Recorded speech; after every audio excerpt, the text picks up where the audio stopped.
Bonjour à tous et bienvenue dans cette édition. Ils se sont battus pour décrocher le titre de champion d'Afrique à l'issue de la finale de la CAN 2015. Les éléphants de Côte d'Ivoire ont été distingués hier au cours d'une cérémonie au palais présidentiel, cérémonie marquée par des allocutions dont celle du chef de l'État, le président Alassane Ouattara. Les joueurs de l'équipe nationale, leurs entraîneurs ainsi que leurs encadreurs ont donc été décorés par le président de la République, Alassane Ouattara. C'était à la salle des pas perdus au palais présidentiel. Au total, 72 médailles ont été décernées. Jérôme Kofi Aboulin. Des distinctions au titre de l'ordre national. Au niveau des joueurs et leurs entraîneurs, 5 décorés en tant qu'officiers et 21 en tant que chevaliers, soit 26 distinctions. S'agissant des encadreurs techniques, 46 personnes distinguées, 6 au grade de commandeur, 5 au grade d'officier et 35 au grade de chevalier. Au total, 72 personnes ont été distinguées en attendant de décorer les supporters dans l'ordre du mérite sportif. Outre ces distinctions, il y a eu des dons en espèces. 300 millions pour le staff technique et administratif, 250 millions au comité FIF, 35 millions au comité national de soutien aux éléphants CNC, 20 millions aux journalistes présents en Guinée équatoriale, 30 millions pour chaque joueur, plus une villa d'une valeur de 30 millions et 75 millions pour l'entraîneur, soit une somme totale de 2 milliards de francs CFA. Au nom de leurs camarades, Kopa Barry et Yaya Touré, le capitaine, on dit merci aux Ivoiriens et aux autorités de la Côte d'Ivoire, notamment le président de l'Assemblée nationale, Guillaume Kigba-Foristoro, et le président de la République, Alassane Ouattara. À son tour, le chef de l'État, citant nommément les joueurs, les a félicités pour leur sens de détermination, de solidarité et surtout de courage. Il a aussi félicité l'entraîneur pour avoir su inculquer à ses poulains l'esprit de cohésion, autrement dit l'esprit d'équipe. Le président de la République, pour terminer, les a exhortés à tout mettre en œuvre pour un autre sacre, tout en leur rappelant l'adage selon lequel « jamais de 103 ».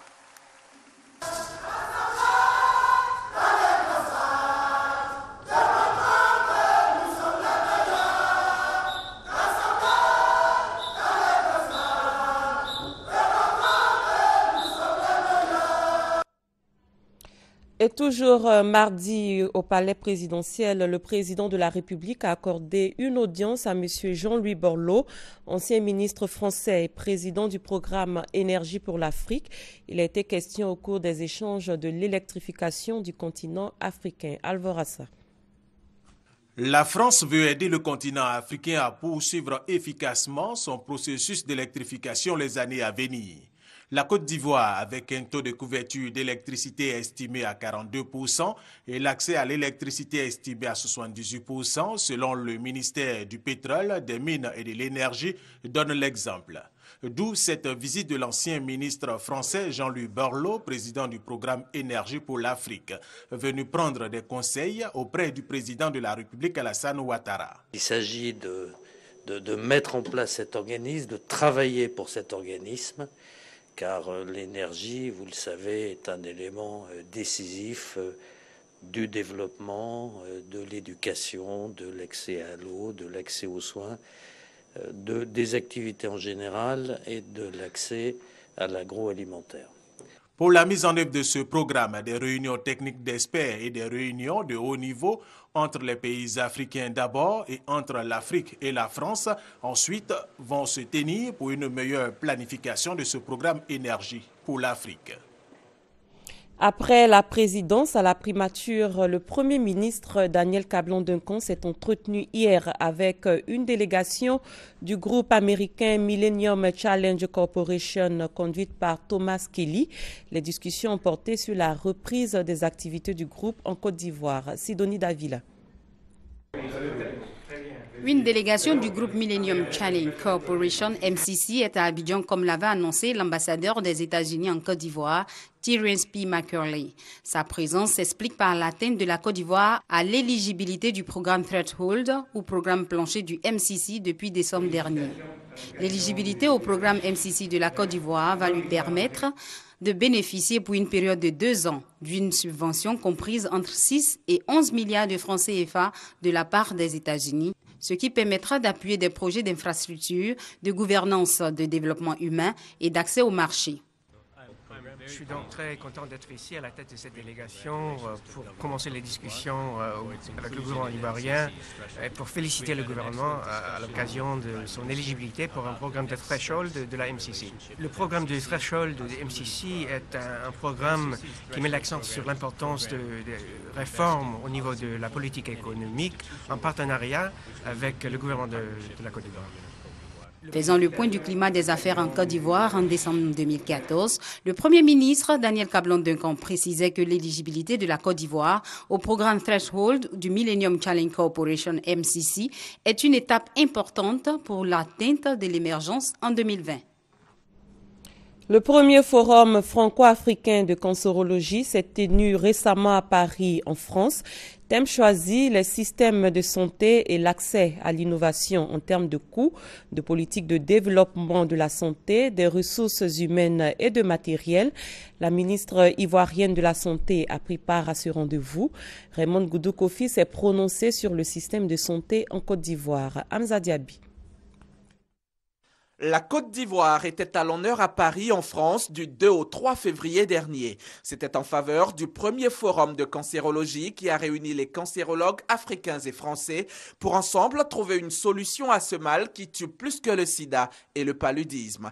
Invité d'honneur à ce forum, Raymond Goudou Kofi, la ministre de la Santé et de la lutte contre le sida. Nous avons signé des partenariats, des partenariats publics-privés avec des firmes pharmaceutiques qui accompagne le gouvernement dans la prise en charge du traitement thérapeutique des malades du cancer, plus particulièrement le cancer du sein. Aujourd'hui, un traitement qui coûtait 153 000 francs CFA, coûte aujourd'hui aux patients à peine 15 000 francs CFA. Raymond Goudou Kofi a rappelé à la tribune que l'État de Côte d'Ivoire ne minimise aucun mal, aucune maladie. Preuve, 16 000 jeunes filles ont déjà été vaccinées contre le papillomavirus humain pour prévenir le cancer du col de l'utérus. Le gouvernement bientôt va lancer la construction de son premier centre de radiothérapie en Côte d'Ivoire. Mais nous avons également signé un accord avec un pays qui va nous accompagner, une banque qui va nous accompagner pour construire un centre d'oncologie et de radiothérapie très grand qui va prendre en compte, il y aura des salles d'hospitalisation qui va prendre en compte une grande partie de la population. Des actions saluées par les participants du premier forum franco-africain de cancérologie. La Côte d'Ivoire, on sent bien qu'il y a une véritable volonté, malgré les difficultés, mais au sortir de la longue période d'incertitude qui a été mise en avant depuis ces récentes années, une vraie politique à la hauteur de ce grand pays. 2015, nous y sommes déjà et l'État de Côte d'Ivoire va dérouler pour l'ensemble de ses habitants la couverture maladie universelle. Une façon de dire que l'on peut être pauvre et bien se soigner. Et cela, l'État de Côte d'Ivoire l'a bien compris. Les épouses des chefs des missions diplomatiques en Côte d'Ivoire viennent en aide aux personnes atteintes du cancer. Dans le cadre de leurs activités sociales et caritatives, elles ont organisé récemment un grand bazar diplomatique en vue de collecter des fonds.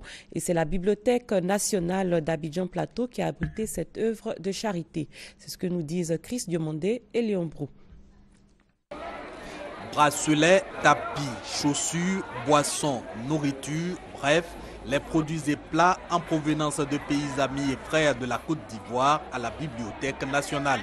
Nous sommes au bazar diplomatique, une exposition vente de produits doublée d'une tombola. C'est une initiative des épouses des chefs de mission diplomatiques pour soutenir la lutte contre le cancer en Côte d'Ivoire. Et on a essayé d'acheter un peu de tout et de vendre aussi les petits tickets pour essayer de rassembler un maximum de fonds pour aider les personnes atteintes de cancer. L'objectif, c'est vendre ces objets-là, vendre la nourriture pour collecter des fonds. Ces fonds seront donnés après à l'association APAC qui s'occupe des personnes affectées ou atteintes par le cancer. Je profite de cette occasion pour remercier toutes les personnes qui se sont associées à notre œuvre de charité pour nous aider un peu à collecter un peu de fonds. Avec ça, nous allons les soulager un petit peu, ne serait-ce que pour l'achat des médicaments qui sont très coûteux. L'association APAC, destinataire des fonds engrangés par le bazar diplomatique, est spécialisée dans la lutte contre le cancer. Le groupe des épouses des chefs de mission diplomatiques explique qu'au-delà de cette exposition vente, des dons seront les bienvenus pour concrétiser son geste humanitaire, à savoir soutenir la lutte contre le cancer. La 35e édition de la Foire internationale du tourisme a débuté ce week-end à Madrid, capitale espagnole. C'était l'occasion pour plus de 9000 entreprises issues de 165 pays de présenter leurs produits et services pendant 5 jours et près de 200 000 visiteurs ont répondu présents à l'événement. Patricia Omoitia. La 35e édition de la Foire internationale du tourisme de Madrid a ouvert ses portes dans la capitale espagnole. Le roi Felipe d'Espagne a inauguré le FITOUR. Plus de 10 000 organisations ou sociétés venues de plus de 160 pays et régions y participent.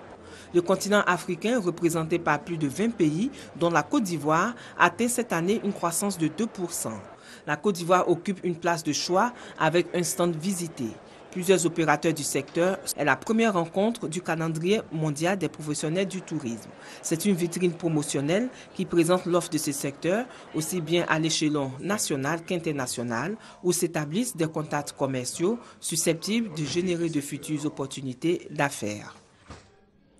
La Marine nationale vient de restituer 3 engins nautiques à l'ancien ministre du Commerce sous l'ex-régime, une façon pour elle de satisfaire une requête du Comité pour la libération des sites publics ou privés. Ces embarcations avaient été réquisitionnées pendant la crise post-électorale qu'a traversée la Côte d'Ivoire. Abou Sanogo. Ce sont 2 vedettes semi-rigides et un jet qui ont été remis par le coordonnateur du Comité national pour la libération des sites publics ou privés, le colonel-major Eoussou Aka, à M. Amara Touré, ancien ministre du Commerce sous l'Ancien Régime.